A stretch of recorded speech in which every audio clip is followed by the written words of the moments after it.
बिस्मिल्लाहिर्रहमानिर्रहीम। टीएसएस में खुश आमदीद। आज बेटा हम फर्स्ट ईयर चैप्टर नंबर 6 है, उसकी 6 पॉइंट जो 2 है उसको करेंगे। लेकिन उससे पहले टॉपिक है जी अरिथमेटिक प्रोग्रेशन क्या होता है। अच्छा, इसको अरिथमेटिक प्रोग्रेशन को अरिथमेटिक सीक्वेंस भी कहते हैं, क्योंकि हमने पढ़ रखा है इससे प्रीवियस लेक्चर में कि प्रोग्रेशन को सीक्वेंस भी बोलते हैं। अच्छा, ये अरिथमेटिक प्रोग्रेशन है, इसको ब्रीफली हम ऐसे भी लिख लेते हैं जी, A P, A dot P. A means arithmetic और पी से प्रोग्रेशन। ये बेटा sequence a n is called arithmetic sequence if a n minus a n minus one is same for all n belong to natural number n and n क्या है, N greater than one. यानी जो N है वो natural number है, और जो natural number में जो वन है वो शामिल नहीं होगा। आपने छोटी क्लासेस में पढ़ा हुआ है कि जो नेचुरल नंबर है वो होता क्या है। नेचुरल नंबर असल में होता है जी 1 2 3 4, इस तरह अप टू सो ऑन। उसने कहा है जी चूंकि एन ग्रेटर देन वन है, इसीलिए वन शामिल नहीं है। टू से आगे सारे के सारे नंबर जो हैं वो क्या होंगे बेटा, इसमें शामिल होंगे। ठीक हो गया। ये तो हमने पढ़ ली अरिथमेटिक प्रोग्रेशन की डेफिनेशन। अब बेटा मैं थोड़ा सा इसको समझाने की कोशिश करता हूँ कि असल में ये है क्या। तो ये देखिए, ए एन माइनस वन का मतलब है दो कंसेक्टिव टर्म्स। ठीक है। तो बेटा अरिथमेटिक प्रोग्रेशन वो होता है वो ऐसा सीक्वेंस होता है जिसमें दो कंसेक्टिव जो टर्म्स होती हैं उनका कॉमन डिफरेंस सेम होता है। क्या होता है बेटा, जो कॉमन डिफरेंस जो है वो सेम होता है। ए एन माइनस वन का मतलब है दिस इज कॉमन डिफरेंस। ये आगे हम डेफिनेशन देखते हैं। फिलहाल मैं इसको समझाने की कोशिश करता हूँ। फॉर एग्जांपल बेटा, एक आपके पास एपी सीक्वेंस है, यानी 2 है 4 है 6 है 8 है, इस तरह बेटा अप टू सो वन है जी एपी। ये अरिथमेटिक प्रोग्रेशन बनाता है। अगर गौर करें तो हमने यहाँ पे देखना है कि क्या इनका कॉमन डिफरेंस एक जैसा रहता है। यानी हर सेकंड माइनस फर्स्ट को देखें, यानी 4 - 2 देखें, आंसर इज अगेन ये आंसर इज 2। आज ये देखिए बेटा, 6 - 4 करें, आंसर इज 2। अब बेटा 8 - 6 करें, आंसर इज 2।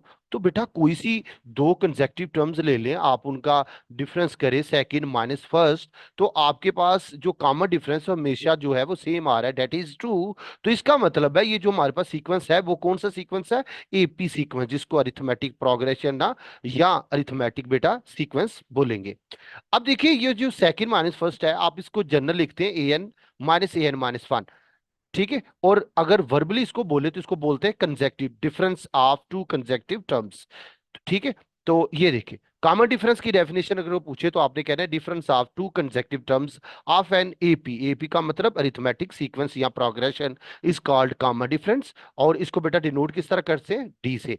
यानी इसका मतलब क्या हुआ, इसका मतलब ये हुआ कि a n minus one is equal to d. हम इस तरह बेटा इसको बड़े आराम से लिख सकते हैं। अब ये a n minus one is equal to d है। अगर ये minus a n minus one है, अगर मैं इसको दूसरी साइड पे ले जाऊं तो ये दूसरी साइड पे जाके क्या हो जाएगा, ए एन, ये आ जाएगा बेटा ए एन माइनस वन, और प्लस आ जाएगा बेटा हमारे पास डी। ये चीज आएगी। अच्छा, अब ये बेटा हमारे पास आ गया। इसकी मदद से हम बेटा ए एन वाला का जो फार्मूला है वो बड़े आराम से जो है वो फाइंड कर सकते हैं। आइए बेटा हम प्रूव करते हैं फार्मूला अरिथमेटिक जो है सीक्वेंस वाला, यानी ए एन nth टर्म वाला जो फार्मूला है वो हम प्रूव करते हैं। देखते हैं बेटा उसको कैसे प्रूव कर। ये बेटा आपको क्वेश्चन आ सकता है लॉन्ग में कि prove that a n is equal to a one plus n minus one is n minus one d. ये बेटा हमने प्रूव करना है। यहाँ पे ए एन जो nth टर्म है, ए वन फर्स्ट टर्म है, एन जो है वो नंबर ऑफ टर्म है, और d is the common difference यानी second term minus first term. ये बेटा इसको कैसे शुरुआत करनी है इसकी ये देखना है। आपने लिखना है बेटा वी नो डैट। क्या लिखेंगे बेटा आप, वी नो डैट। यदि लिखें बेटा वी नो डैट, हम जानते हैं कि जी, क्या जानते हैं बेटा कि minus a n minus one is equal to d होता है। कि कॉमन डिफरेंस की डेफिनेशन के मुताबिक ये होता है। आप ऐसा करें कि ये जो आपके पास ए एन माइनस वन है आप इसको दूसरी साइड पे ले जाइए। आपके पास ऐसा करने से बेटा क्या होगा, आपके पास बेटा आएगा ए एन, इसको उधर ले जाए तो आ जाएगा बेटा ए एन माइनस वन, और प्लस आएगा बेटा हमारे पास डी। आपने पढ़ रखा है कि ये जो एन है उसकी वैल्यू बेटा ग्रेटर देन वन है, ये आपने पढ़ रखा है। तो इसका मतलब है आप क्या पुट करेंगे, आप बेटा पुट करेंगे इसके अंदर, putting n is equal to two, three, four, up to so on, इस तरह। ठीक है जी। अच्छा, अब बारी बारी वैल्यू लगाएं। किसके अंदर आप लगाएंगे वैल्यूज? इसके अंदर। आप इसको बेशक वन कह लें, इक्वेशन नंबर वन। अच्छा, अब आप पुट करिए जी n is equal to two. ठीक है, किसमें? वन में। तो अगर आप इसके अंदर लगाएंगे तो आपके पास क्या आएगा जी? आपके पास बेटा आएगा A2, A1 आएगा प्लस D आ जाएगा। ओके। अच्छा, अब बेटा n इज इक्वल टू आप लगा दीजिए जी थ्री। तो क्या आएगा? आपके पास क्या आएगा बेटा? आपके पास आएगा जी A3, ये आएगा A2। A2 कैसे आएगा भला? यहाँ पे बेटा थ्री लगाएंगे ना, यहाँ हो जाएगा थ्री माइनस वन, वो तो थ्री में से एक निकाले तो टू आएगा, ये आ जाएगा बेटा प्लस डी। ओके हो गया, ये चीज बेटा हमारे पास आ जाएगी।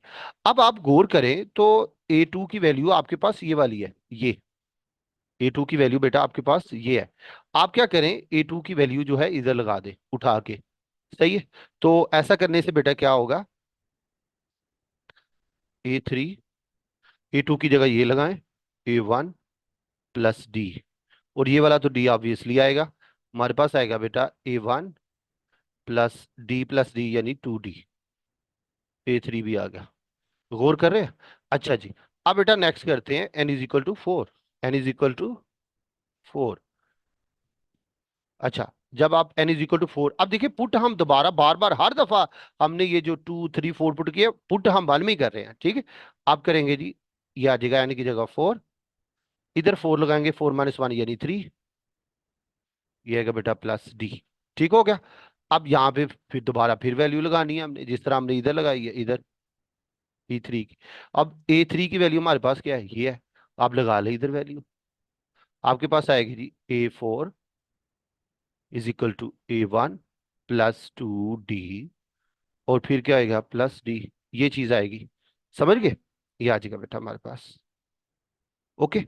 अब क्या करेंगे, ये दोनों जो है ये 2D और ये डी, इनको इकट्ठा कर लेते हैं हम। तो जब इनको हम इकट्ठा करके ऐड करेंगे तो हमारे पास क्या आने वाला बेटा? हमारे पास आएगा 3D। आप इसको लिखिए बेटा, इधर लिखिए बेटा A4 is equal to A1 plus 3D। गौर कर रहे हैं? अच्छा, अब गौर करें तो हमारे पास बना क्या है? ये जो A2 है is equal to A1 plus d, आप इसको ऐसे भी लिख सकते हैं A1 plus two minus one, ये आएगा डी। अब ये जो 2D है इसको आप ऐसे भी लिख सकते हैं A1 plus three minus one D. अच्छा, अब ये जो A4 जो है आपके पास 3D आया, आप इसको ऐसे भी लिख सकते हैं A1 प्लस थ्री को क्या लिख सकता हूं मैं? फोर माइनस वन, और ये आ जाएगा बेटा डी। ये आ गया। सही है। तो आप आगे क्या लिख सकते हैं? आप लिख सकते हैं we also, we can also write it as, write it as. हम इसको और किस तरह लिख सकते हैं? ये देखिए जी, हम लिख सकते हैं बेटा, अब देखिए A2 को आपने क्या लिखा है? इस तरह। ये देखिए A2 इज इक्वल टू क्या आ गया बेटा? A1 plus two minus one, ये आएगा बेटा डी। अब A3 बेटा कैसे लिखा है? ये थ्री है इज इक्वल टू, इसके इक्वल लिखा है। ये थ्री इज इक्वल टू आ गया बेटा A1 plus three minus one, ये आएगा बेटा डी। अब देखिए A4 किसके इक्वल लिखा है? ये बेटा इसके इक्वल लिखा है, ये आ जाएगा A4 A1 plus four minus one, ये आएगा बेटा डी। सही हो गया। इसी तरह बेटा अब गौर करिए, ये सिमेट्री पैदा हो गई है।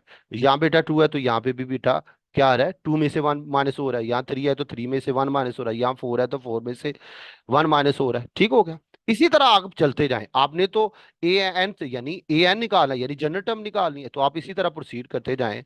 आप लिखे जी इन जनरल। इन जनरल का मतलब है nth टर्म की तरफ जाने लगे हैं। इधर लिखे बेटा इन जनरल। इन जनरल चलेंगे तो आपके पास क्या आएगा? आपके पास आएगा ये फोर है तो यानी ये आ जाएगा एन।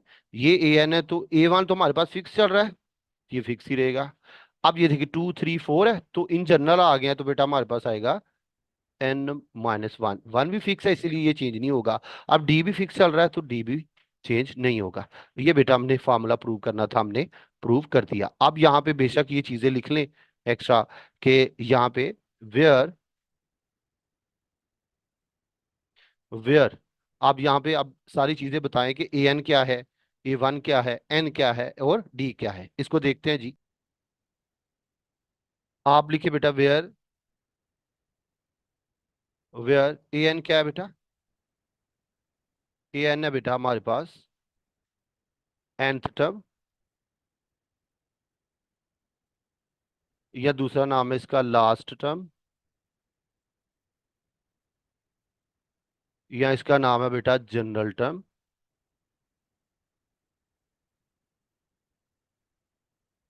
ठीक है।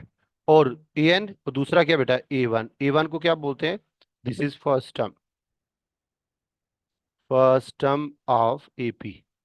ये सीक्वेंस का पहली टर्म को डिनोट करता है। एन क्या है, n is equal to number of terms, जितनी तादाद है टर्म्स के अंदर, सीक्वेंस के अंदर। और डी क्या है, D is the common difference. Common difference का मतलब बेटा क्या, कॉमन डिफरेंस का मतलब है second term, second term minus first term, first term. ये बेटा, ये हमारे पास हो गया। इसके साथ ही बेटा हमारा ये जो प्रूफ है इस ये कंप्लीट हुआ। आइए बेटा हम अब एक्सरसाइज 6.2 की तरफ चलते हैं, जहां पे ये वाला जो formula a n is equal to a one plus n minus one d, इसको हम यूज करेंगे। आइए देखते हैं बेटा कैसे करना है, लेट्स सी। जी बेटा हम बढ़ते हैं क्वेश्चंस की तरफ। क्वेश्चन नंबर वन है, उसका पार्ट नंबर वन हम करने लगे। इसके पहले थ्री पार्ट है क्वेश्चन नंबर वन के। पहला करते हैं जी। क्या कह रहा है कि which write first four terms of the following sequence AP. तो वो कह रहा है कि पहली पांच टर्म जो फोर टर्म्स है वो फाइंड करें, ये हमें कह रहा है। अच्छा जी। तो if a one is equal to five है, अदर थ्री कंसेक्यूटिव टर्म्स हमारे पास ये है। हमने पहली क्या करनी है बेटा, चार टर्म्स फाइंड करनी है। एक बात तो आप लिख लें, याद कर लें, ये बड़े पक्की बात है और बड़े पते की है कि जी जब भी आपको सीक्वेंस फाइंड करना है, ये देखिए जरा, जब भी क्या करना है आपको, कोई सीक्वेंस फाइंड करना है, तो आपको दो चीजों की जरूरत होगी हमेशा। एक तो होगी बेटा फर्स्ट टर्म की, और दूसरी आपको जो जरूरत होगी वो होगी बेटा कॉमन डिफरेंस की, कॉमन डिफरेंस की। ये कब होगी, जब आपको सीक्वेंस एपी फाइंड करना हो। अगर आपको फर्स्ट टर्म का पता चल जाए यानी ए वन का, और कॉमन डिफरेंस डी का पता चल जाए, तो आप सीक्वेंस फाइंड कर सकते हैं पूरा, यानी पूरा एपी, होल ईपी फाइंड कर सकते हैं। होल एपी जो है वो आप बड़ी आसानी से फाइंड कर सकते हैं। ओके जी, देखते हैं बेटा। अब यहां पे हमारे पास ए वन क्या है जी, ए वन इज इक्वल टू बेटा हमारे पास फाइव है, और यहाँ पे सीक्वेंस तो दी है, ये 23 26 29। अब हमने अभी भी पढ़ा है कि डी क्या होता है, second term minus first. Second क्या है बेटा, सेकंड दूसरी 26, फर्स्ट क्या है 23, यानी हमारे पास डी क्या आ गया बेटा, हमारे पास थ्री। ओके हो गया, यानी हमारे पास डी आ गया three, a one is equal to five. ये बेटा हमारे पास आ गया। अब मैंने कहा कि जब हमें पहली टर्म का पता चल जाए, कॉमन डिफरेंस का पता चल जाए, पूरे का पूरा सीक्वेंस जो है वो फाइंड किया जा सकता है। अब देखिए a one is this and a two बेटा हमारे पास क्या होगा, वो क्या होगा बेटा, आप बड़ी आसानी से फाइंड कर सकते हैं। ए वन बेटा हमारे पास ये जो ए टू तो हमारे पास कैसे निकलेगा, आप पिछली टर्म जो ए वन है फाइव, उसमें आप डी ऐड कर दें जी। वो क्या जी, फाइव प्लस डी, डी क्या बेटा थ्री, यानी हमारे पास आ गया एट। गौर करें। और फिर ए थ्री कैसे निकलेगा, ए थ्री बेटा कैसे निकलेगा, ये जो पिछली टर्म है एट, उसमें डी ऐड कर दें, यानी हर पिछली टर्म में आप कॉमन डिफरेंस ऐड करेंगे तो आपके पास हर अगली जो टर्म है वो आ जाएगी। तो देखिए पिछली टर्म में हमने डी ऐड किया, डी क्या अगेन इज थ्री, तो बेटा इलेवन आ जाएगा। अब ए फोर क्या आ गया, इलेवन, इलेवन प्लस डी, यानी इलेवन प्लस थ्री यानी फोर्टीन। ये आ गया, ये बेटा ये आ गया। इसका मतलब है हमारे पास जो फर्स्ट फोर टर्म्स है वो कौन सी आ गई, वो लिख लेते हैं जी। इधर लिखना है जी, hence first four terms of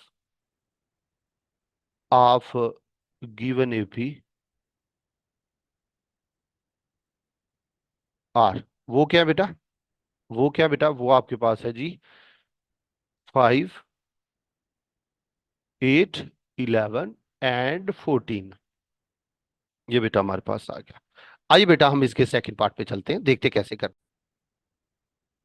अब ये बेटा हमें पता है फार्मूले का ए एन का क्या फार्मूला होता है, अभी अभी हमने प्रूव भी किया था इसी लेक्चर में। ए एन इज इक्वल टू होता है बेटा A1 plus N-1 D। Okay हो गया। अब आप क्या करेंगे, आप एन की जगह बेटा 5 लगा दीजिए। A5 है, A1 है, ये क्या हो जाएगा 5 - 1 यानी 4D। अब A5 बेटा 17 है, इधर 17 लगाइए, A1 आ गया बेटा 4D। गौर कर रहे हैं, ये बेटा हमारे पास आ गया। अच्छा जी, ये चीज होगी। अब इधर आ जाइए, इधर भी आप उसी तरह चलेंगे। आपके पास फॉर्मूला क्या है, s an is equal to A1 plus N-1 और ये आ गया बेटा D। अच्छा उसी तरह बेटा, अब यहाँ पे देखिए, यहाँ पे हमारे पास क्या था, यहाँ पे बेटा हमारे पास था 5, तो हमने n इज इक्वल टू 5 लगाया, इधर भी 5, इधर भी 5।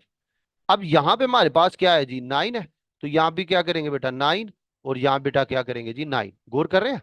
तो आप बेटा इसको पुट करिए, जहां जहां n है 9 लगाइए। A9, A1, ये क्या हो जाएगा N-9 - 1 यानी 8D। अब A9 क्या है बेटा 37, A1 है प्लस 8D। ये बेटा हमारे पास आ गया। ओके हो गया। अच्छा अब आप क्या करें, आप इनको नाम दे दें, दिस इज इक्वेशन 1 और दिस इज इक्वेशन नंबर 2।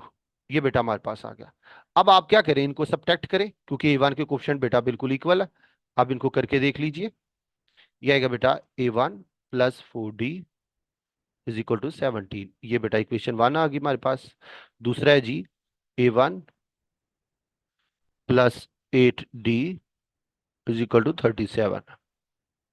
ये आएगा बेटा हमारे पास 2। ओके हो गया, ये चीज बेटा हमारे पास आ गई। ये अब चूंकि हम सब्ट्रैक्ट करने लगे हैं, तो क्या करेंगे, हम साइन चेंज करेंगे, ये माइनस, ये माइनस, ये माइनस, और ये आपस में कट जाएगा। अब बेटा इसको माइनस करेंगे, तो चूंकि 8 बड़ा है, 8 के साथ माइनस है, तो -4D आएगा। और 37 में से बेटा माइनस करेंगे, तो ये बेटा हमारे पास आएगा -20। ठीक है। अब ये माइनस जो है, ये माइनस से आपस में क्या हो जाएगा, कट, और 4 5 20 होता है। तो ये आ गया बेटा 4D इज इक्वल टू 20। ये आएगा,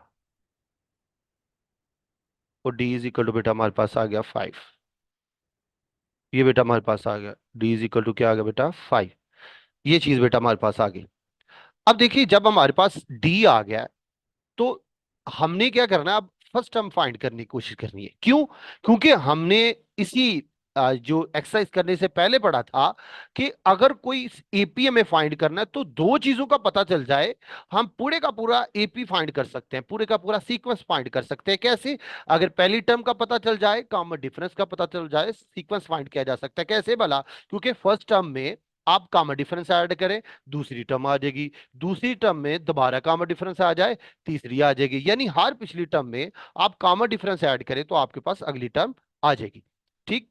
अच्छा ये बेटा आपके पास होगी बात। अब आप क्या करें, आपके पास डी आ गया, अब आप फर्स्ट टर्म कैसे फाइंड करेंगे, आप इसको 1 में पुट करें, putting d is equal to 5 in 1, तो क्या आएगा बेटा, वी गेट, क्या आएगा बेटा 17। ये आएगा बेटा A1, 4 है, डी बेटा 5, 17 A1 20 आएगा, इसको उधर ले जाएं आप, 17 - 20, A1 आएगा, -3 आएगा, A1 आ जाएगा।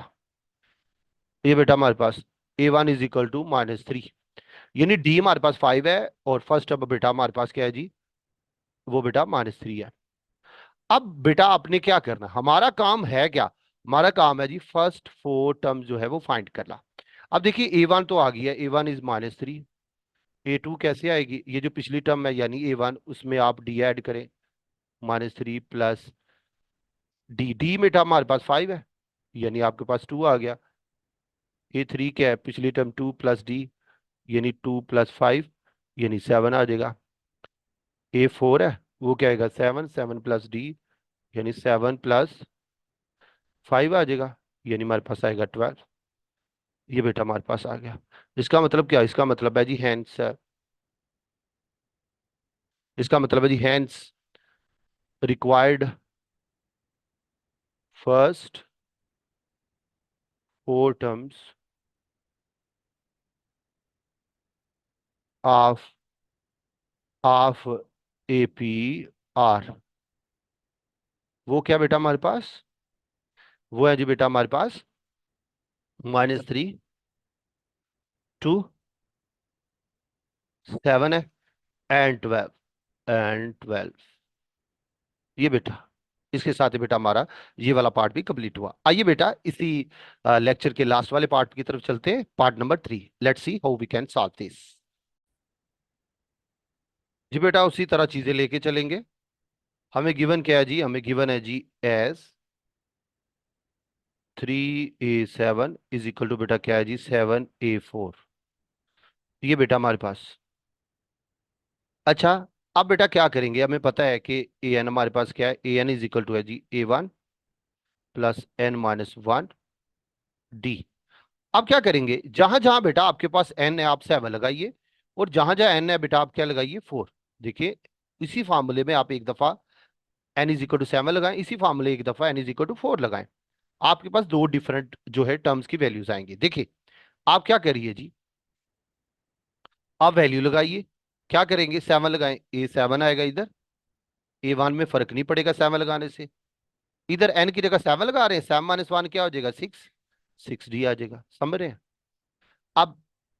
अब यही फार्मूला दोबारा लिखिए एन वाला, an is equal to A1 n - 1, ये आ गया D।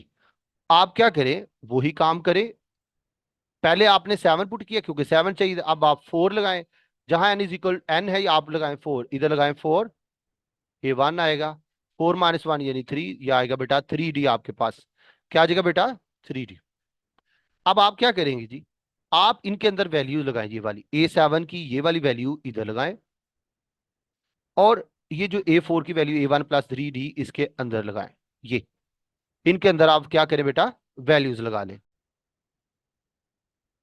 अच्छा, अब ये चीजें बेटा आपके पास आ गई, अब क्या करेंगे आप इनके अंदर वैल्यूज लगाएं, ये आ जाएगा जी 3, A7 की वैल्यू क्या है जी, वो है जी A1 + 6D, ये है क्या बेटा 7, A4 क्या बेटा A1 + 3D, ये चीज बेटा आपके पास आ गई।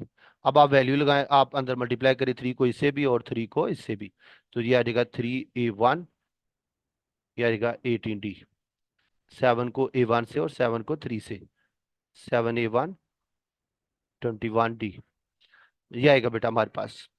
ओके हो गया, ये चीज आ गई। अब क्या करें, आप इसको इधर ले जाइए, 3A1 - 7A1, 18D -21D, ये आएगा। अब बेटा 7 में से 3 निकाले -4A1 आएगा। अब 21 में से बेटा 18 निकाले तो हमारे पास क्या आएगा -3, -3D आ जाएगा। अब माइनस से मल्टीप्लाई करेंगे तो दोनों तरफ 4A1 और +3D आ जाएगा इज इक्वल टू 0, ये बेटा हमारे पास आ गया। ओके, इसको बेटा आप नाम दे इक्वेशन नंबर 1 का। ओके, ये चीज बेटा हमारे पास आ गई। अच्छा जी, अब आगे बढ़ने की कोशिश करते हैं, ये आ गया। अच्छा जी, अब क्या करेंगे, अब बेटा हम मूव करते हैं जी इस तरफ, ये इसको अभी हमने कुछ नहीं कहा, ये वाली चीज को, इसको कैसे करेंगे ये देखना है। अब A10 है, A10 तो दोबारा वही करिए, एज an क्या है जी, वो है जी A1 n - 1, और ये आ जाएगा बेटा D। आप क्या करें n इज इक्वल टू बेटा क्या पुट करें 10 पुट करें, ये आ जाएगा A10 A1, ये आएगा बेटा 10 - 1, ये आएगा बेटा D। अब A10 हमारे पास क्या है 33, ये आएगा 33, A1 ये आएगा 9, और ये आ जाएगा बेटा D। ओके हो गया, ये चीज बेटा हमारे पास आ गई। अच्छा जी, ये बेटा हमारे पास आ गई। अब क्या करेंगे आप, आपके दो तरीके, या तो A1 के कोफिशिएंट इक्वल कर ले, अब देखिए हम साइमल्टेनियसली सॉल्व करने की कोशिश करेंगे, ये इक्वेशन 1 है, आप इसको नाम दे दी इक्वेशन नंबर 2 का। अब 1 और 2 को साइमल्टेनियसली सॉल्व करने की कोशिश करेंगे। उसके लिए A1 का कोफिशिएंट आप देखिए, आप ये काम पहले करते आए। आप पहले क्या करते थे, आप पहले x + y is equal to कुछ नंबर होता था, फिर x - y is equal to 5, इस तरह आप सॉल्व करते थे इनके कोफिशिएंट इक्वल करके, या ऐड करते थे या सब्ट्रैक्ट करते थे कोफिशिएंट इक्वल करके। तो x और y की वैल्यू आती थी साइमल्टेनियस। ये भी साइमल्टेनियस इक्वेशन है, लेकिन यहाँ पे हुआ क्या है, यहाँ पे A1 की जगह x आ, यानी x की जगह A1 आ गया, और y की जगह आपके पास d आ गया। ओके हो गया। अब आपने करना क्या है, आपने इनको साइमल्टेनियस सॉल्व करना है। उसके लिए या तो A1 के कोफिशिएंट इक्वल होने चाहिए या d के। अब देखिए यहाँ पे A1 है, यहाँ पे A1 का कोफिशिएंट यहाँ पे 1 है, यहाँ पे 4 है, यहाँ पे d का कोफिशिएंट 3 है, वहां पे 9 है। तो क्या करें, या तो ए के कोफिशिएंट A1 के कोफिशिएंट इक्वल कर लें या डी के कर लें। ये it is up to you कि आप क्या करना चाहते हैं। तो बेटा हम ऐसा करते हैं कि हम डी के कोफिशिएंट जो है वो इक्वल कर लेते हैं। वो मेरे ख्याल में हमारे लिए ज्यादा आसान रहेगा। हम बेटा कर लेते हैं जी, डी के कोफिशिएंट इक्वल, यहाँ पे 3 से मल्टीप्लाई करते हैं, यानी डी का, ताकि कोफिशिएंट डी के कोफिशिएंट जो है वो 9 हो जाए, तो इक्वल हो जाए। तो ये बेटा हमारे पास आएगा 12A1 और 9D इज इक्वल टू 0। ये बेटा हमारे पास आएगी इक्वेशन नंबर 1। ओके, ये चीज आ गई। ओके, अब इसको रखिए जी। ये हमारे पास क्या है जी, A1 + 9D और इज इक्वल टू आ जाएगा बेटा 33। ओके हो गया, ये चीज आ गई। अब बेटा क्या करेंगे, अब सब्ट्रैक्ट करेंगे इनको। ये बेटा 9D है, ये भी 9D, ये आपस में कट जाएगा। 12 में से A1 निकालिए बेटा, 11A1 आएगा। ओके हो गया। ये बेटा हम करेंगे तो माइनस, साइन चेंज करेंगे तो -33 आएगा, ये आएगा। ओके, अब आप क्या करें जी, दोनों तरफ डिवाइड करें 11 से, इधर भी और इधर भी। यहाँ से तो बेटा कटेगा, यहाँ 11 3 जार आएगा। A1 इज इक्वल टू आएगा बेटा -3, ये चीज आएगी। A1 की वैल्यू आ गई। अब बेटा हमने D की वैल्यू फाइंड करनी है, putting in 1। A1 is equal to -3 in equation number 1। जब इक्वेशन नंबर 1 में करेंगे तो क्या आएगा बेटा हमारे पास, 4 है। अब ये जो A1 है इसकी जगह आप वैल्यू लगाएं -3 + 3D इज इक्वल टू बेटा हमारे पास 0 आएगा। ये आएगा -12 + 3D इज इक्वल बेटा आएगा 0। अच्छा जी, फिर क्या होगा, फिर बेटा देखें, ये बेटा हमारे पास 3D है इज इक्वल टू +12। 3 को बेटा दोनों तरफ क्या कर लें आप, डिवाइड। 3 4 जार, और D इज इक्वल टू बेटा हमारे पास क्या आ गया, 4। ये बेटा हमारे पास D इज इक्वल टू क्या आ गया बेटा, 4। अब देखिए बेटा A1 हमारे पास आ गया और D भी हमारे पास आ गया। और हमने पहले पढ़ चुके हैं, इसी एक्सरसाइज के स्टार्ट पे मैंने बताया था कि जब हमें कोई एपी फाइंड करना हो तो हमें दो चीजों का पता हो, तो हम पूरे का पूरा एपी यानी सीक्वेंस फाइंड कर सकते हैं। कैसे, हर हर पिछली टर्म में कॉमन डिफरेंस ऐड करें, अगली टर्म आ जाएगी। तो क्या करेंगे बेटा, A1 हमारे पास -3 है, A2 क्या आएगी बेटा, A1 में से आप D ऐड करें, A1 -3 है, प्लस क्या करना है 4, यानी 1 आ जाएगा। A3 क्या है, पिछली टर्म 1 है, 1 में D ऐड करें, 1 + 4 यानी 5 आ गया। A4 क्या है बेटा, हमने फाइंड किया करना फर्स्ट 4 टर्म्स, बात वही कर रहा है अभी तक। तो 5 + D, पिछली टर्म में D ऐड करें, और पिछली टर्म 5 है, और D क्या बेटा हमारे पास अगेन इज 4, तो ये आ गया बेटा 9। तो बेटा एंडिंग स्टेटमेंट लिख लेते हैं, हेंस फर्स्ट 4 टर्म्स आर, वो क्या है बेटा हमारे पास फर्स्ट 4 टर्म्स, एक तो बेटा हमारे पास है जी -3, 1 आ गया, 5 आ गया, एंड बेटा हमारे पास 9 आ गया। ये बेटा चीज, अगर बेटा आप हमारे मजीद लेक्चर देना चाहते हैं तो बेटा प्ले स्टोर पे जाइए, TSSPK के नाम पे हमारी ऐप है, उनको इंस्टॉल कीजिए, अपनी हमारे ग्रुप का हिस्सा है। इसके साथ ही साथ कबीर को इजाजत दीजिए, दुआ में याद रखिएगा बेटा। अल्लाह हाफिज।